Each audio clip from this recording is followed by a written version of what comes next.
Astrophysics, Oklo's 2-billion-year reactor. While the clocks argued with the present, the ground kept a ledger from deep time.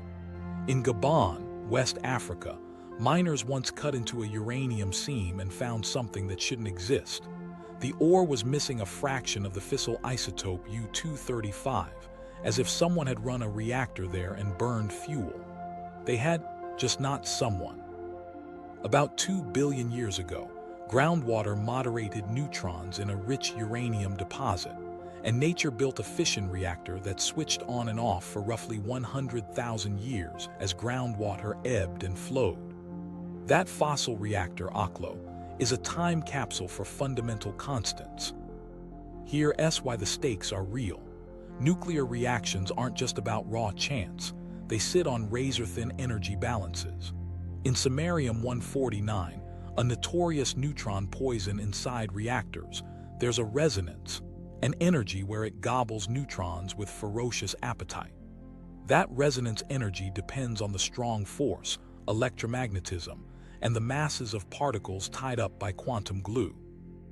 If alpha or the nuclear parameters were different when Oklo ran, the samarium resonance would shift, changing how much samarium got consumed and how much neodymium and other daughters piled up. Measure those leftovers carefully, and you're reading the settings of physics from 2 billion years ago. Action first. Geochemists drill cores, isolate rare earth elements, and use mass spectrometers to count isotopes with absurd precision. They reconstruct the burn history: how hot, how long, how often the reactor cycled as groundwater breathed through porous rock. Then nuclear theorists take the baton, turning isotopic ratios into constraints on resonance energies. The math isn't friendly. You need reactor models, neutron spectra, and cross-sections that change with temperature. But when the dust settles, you can say, if alpha had moved by more than a few parts in 10·7 over 2 billion years, Oklo would look different than it does. The impact is subtle, not cinematic, but it's heavy. Those analyses squeeze the room for drifting constants to a sliver. The room isn't zero. When models include realistic geochemistry and reactor conditions, the limits relax a hair. That hair matters. The best bounds still allow a minuscule drift, small enough to be invisible to almost everything, large enough to rhyme with what clocks and quasars were hinting. Then a twist, quiet, technical, and contentious. Updated neutron capture models, with better treatments of nuclear-level densities and temperature effects, widen that sliver just enough to reopen debate. If the samarium resonance energy shifts by a tiny amount with environment, or if the thermal spectrum in Oklo's water-moderated core was a bit softer than assumed, you can absorb some of the previously forbidden drift. It doesn't license wild change. It acknowledges that the fossil record, like any archive, has smudged ink in places. A human moment anchored the argument. At a conference where bold claims get applause and careful caveats don't, a geochemist presented boring anomalies, fractional permal deviations in neodymium isotopes that didn't fit the tidy model. Hands shot up. Someone suggested contamination. Someone else blamed metamorphism. She stood there steady and said, "We cleaned the samples 6 different ways. The effect survives only in reactor zones. If it's boring, it's also real." The room went quiet in that way people do, when they suspect the work is right but inconvenient. Meanwhile, something else was happening in the crosschecks. Independent groups revisited gadolinium and ruthenium signatures, not just samarium, to avoid leaning on a single nuclear pivot. The triangulation improved. No single isotope carried the burden of proof. The portfolio pointed to the same conclusion: tight bounds, not a straitjacket, compatible with a drift at or below the levels tickling modern clocks and teased by distant light. This was the moment everything changed for the timeline. We had 3 baselines: ancient Earth, Oklo's ledger constraining average behavior across 2 billion years; ancient light, quasars giving snapshots in the early universe; modern labs, clocks reporting in the now. If a model could thread all 3, respect Oklo's narrow corridor, match the sky's faint gradient, and fit the lab's ratios, it wouldn't just be plausible. It would be dangerous, because it would demand that our constants are values of fields that move. In the aftermath, the Oklo file stopped being a cudgel to beat down drift and became a calibration point. A wall, yes, but a wall with a doorway cut into it. The question changed from did constants vary to how much, how fast, and along which direction in parameter space. And with that reframing, attention shifted to the map the three baselines seemed to sketch, a pattern emerging that, if real, would pull at the symmetry we thought the cosmos lived by. The pattern emerges, a direction in the drift. While the data piled up, a question kept tugging at the edges. Were these tiny leans random specks, or were they pointing somewhere? The cosmological principle says there isn't a somewhere. On large scales, no preferred spot, no special direction. But when the quasar deltas and the lab ratios were plotted not just against time, but on a sphere and a calendar, a faint arrow started to show. Start with the sky. Those high redshift absorbers weren't evenly spread. Telescope time lives where the weather and the instruments do. Even so, when you assign each sightline a sign, alpha a little bigger here, a little smaller there, and you weight by sensitivity, the map doesn't look like static. It looks like a tilt. Measurements on one side of the sky slightly favor one sign, the opposite hemisphere the other. A dipole, fragile, teetering on significance. But it survived reasonable ways of slicing the data. Meanwhile, the labs had their own map, not across space but across months. Ratios didn't just drift, some of them seemed to breathe with the year. If a scalar field coupled to gravity or ambient density, you'd expect Earth's elliptical orbit to modulate the effect as our gravitational potential changes. The phase would be predictable. In Boulder, Paris, Tokyo, the tiny seasonal terms where they existed lined up within uncertainties. A wobble on a slope. Seasonal artifacts can fake that, sure. But the phase shouldn't land right by accident across different setups. This was the moment everything changed in how people framed the hypothesis. It wasn't just alpha might vary. It was alpha might have a gradient and we might be moving through it. A direction in the drift means the universe is a little less even than the textbooks promise. That teases at symmetry, rotational invariance on cosmic scales, the thing that makes the sky statistically uniform. Break that even slightly and you're chipping at the foundation. The action got serious around a whiteboard filled with vectors. One team took the quasar catalog, purged systems with any whiff of calibration ambiguity, and fit a dipole plus monopole model, a constant offset plus a directional gradient.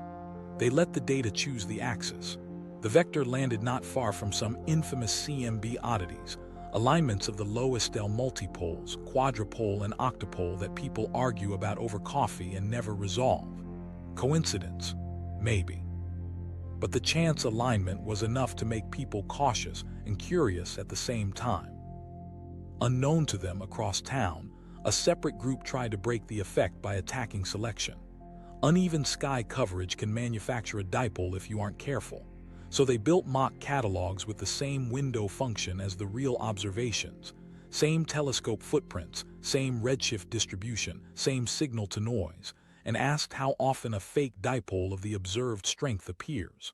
Not never, not often, rare enough to keep the conversation alive. What nobody knew at the time was how messy instrument offsets could mimic direction. Spectrographs have personalities, a long-range distortion in one era, a CCD replacement in another, a slit illumination quirk that only shows up with certain seeing. So they cross-calibrated by anchoring segments to comb-stabilized spectra from different instruments. Some of the dipole amplitude shrank. It didn't vanish. When they weighted only the comb-anchored chunks, the vector drifted a few degrees but stayed upright. Meanwhile, in the clock world, a different kind of vector emerged. If a field couples to electromagnetism, each atomic transition has a sensitivity coefficient. Put those coefficients into a matrix, feed in the measured drifts, and the best fit direction is a set of couplings, not a point on the sky. The labs compared that abstract vector to the sky's spatial dipole by looking for a common phase. Did the months when the lab ratios peaked line up with the sky hemisphere where alpha looked higher? Within error bars, the answer leaned yes. Not a discovery, a rhyme. This was the moment everything changed in private meetings.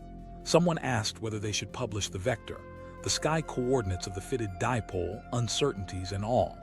Publishing a direction invites a storm. If it's wrong, you become a cautionary tale. If it's right, you've just told the world that the universe has a faint arrow. The room split. Some argued for waiting on more Webb sightlines and more comb data. Others said the point of science is to share uncertain patterns and let them be tested. They compromised. A preprint presented the methods, the fits, and the caveats in thick paragraphs. The vector appeared small and shy, buried under stress tests. Jackknives, leave one spectrograph out, shuffle the dates, rotate the axis. A dipole persisted under most of them, not robust enough to claim a broken symmetry, too consistent to ignore. In the aftermath, critics did what they should, reanalyzed with alternate line lists, swapped priors on velocity component fits, and demanded that all wavelength solutions be published raw. Some signals softened. The dipole amplitude slid inside larger error bars, but the best calibrated cores kept hinting the same way. The pattern, if it exists, is faint.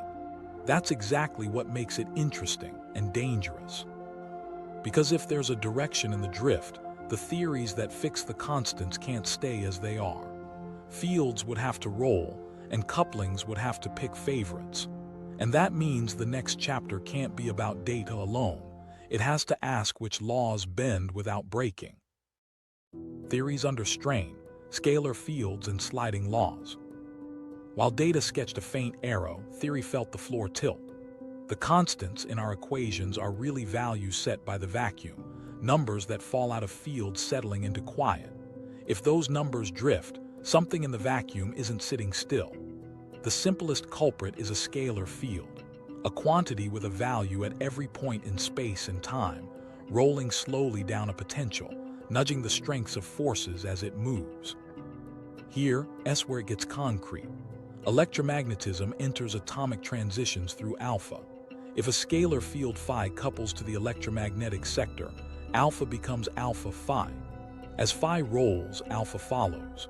Different atomic transitions have different sensitivity to alpha, so the pattern of clock drifts is a fingerprint of the coupling. The same trick works for the electron-to-proton mass ratio mu if phi couples to the Higgs sector or to light quark masses. Suddenly, the lab's ratio matrix is a window into the Lagrangian. This was the moment everything changed for the theorists in the room. A rolling field isn't just a tolerable tweak. It sits right next to an idea that's been haunting cosmology for 2 decades, dynamical dark energy. Quintessence, a scalar field whose slow roll provides the universe's late-time acceleration, has been considered elegant and frustrating. Elegant because it replaces a rigid cosmological constant with dynamics. Frustrating because it hides well. If the field that accelerates the cosmos also tugs alpha and mu by a trace amount, it finally leaves a handle. But there's a cost. Couple a light scalar to normal matter and you risk violating the equivalence principle, the promise that all bodies fall the same way in a gravitational field. That's not negotiable. Space missions and torsion balances have hammered those violations down to terrifyingly small limits. So models pull a trick called screening. In dense environments, the field's effective mass grows or its coupling weakens, muting its force. In empty space, it loosens up. Chameleons, symmetrons, dilatans, different recipes for the same Houdini act. Evade the solar system, still breathe on cosmological scales. Meanwhile, something else was happening in string-inspired corners. The landscape of vacua comes with moduli, scalar fields describing the sizes and shapes of hidden dimensions. Stabilizing those moduli has been the core headache. If one's only almost pinned, it can drift slowly, shifting couplings by minuscule amounts. Runaway directions tempt you with dynamics and threaten you with fifth forces. Model builders drew boxes on whiteboards, allowed by clocks, forbidden by microscope, allowed by cosmology, forbidden by equivalence tests. The surviving space was small but not empty. Action moved to a working group that spoke both languages. They took the lab's sensitivity coefficients, how SR, IB, AL+, HG+ respond to alpha and mu, and fit them to simple phi models. Linear coupling, small potentials, a rolling rate tuned to today's expansion. The fit wasn't perfect, but it was coherent. The preferred coupling scale was high, the roll slow, the drift amplitude right where quasars and Oklo allowed. One parameter choice, the kind that makes people superstitious, predicted a subtle beat in the ratios with a period set by Earth's orbit and the field's shallow potential. If they were right, the next month would slightly sharpen the annual term in 2 independent labs. Get this, if the field couples to gravity's potential, the eclipse coming up would be a clean probe. Step the local potential with the moon's shadow, watch for a phase blip. That experiment got penciled in for later, but its logic shaped the theory. You could tell a smooth scalar roll from a step-like patch update by the profile of the signal. A field breathes, a patch jumps. Complications stacked quickly. Any non-zero coupling risks a composition-dependent force, so the models had to thread equivalence bounds at the part per trillion level. Laboratory tests of inverse square law deviations, lunar laser ranging, atom interferometers, all of them drew red lines. Theorists responded with screening parameters tuned tight enough to make engineers nervous. "You're balancing a coin on its edge," a metrologist said. "Yes," a theorist replied, "and the coin has a reason to stand." Parallel to the scalar story, alternatives tried to carry the weight. Varying speed of light ideas resurfaced, then mostly fell away. The data pointed to alpha and mu fingerprints, not a crude shift in C alone. VSL also fights hard against the scaffolding of relativity that GPS and particle physics rest on. Better to move couplings in step than to tilt the whole metric. The impact wasn't only philosophical. If alpha is alpha phi, the standard model's constants become addresses in a field space. The laws look less like commandments and more like a weather report, mostly stable, slight drift from a rolling pressure system. That reframes the job. We're not just discovering numbers, we're tracking fields. Precision metrology becomes cosmology at the bench. This was the moment everything changed in the narrative arc. Data had set the questions. Models handed back predictions with dates. One lab circled next month in red. Another drafted a protocol to blind the seasonal analysis. If the scalar story lived through those tests, the vacuum wasn't a quiet stage anymore. It was an actor, moving softly, stubbornly, through our instruments and through the sky. If C slides, life, tech, and stars on edge. If the field is tugging alpha, people jump to a headline. Is the speed of light itself sliding? Strictly, alpha bundles E, H stroke, and C, and only dimensionless combinations carry meaning. But here's the practical truth engineers hear. Your conversions between time and length, frequency and energy, don't live on granite. Shift the underlying couplings and minute misfits creep into the joints of everything built on precision.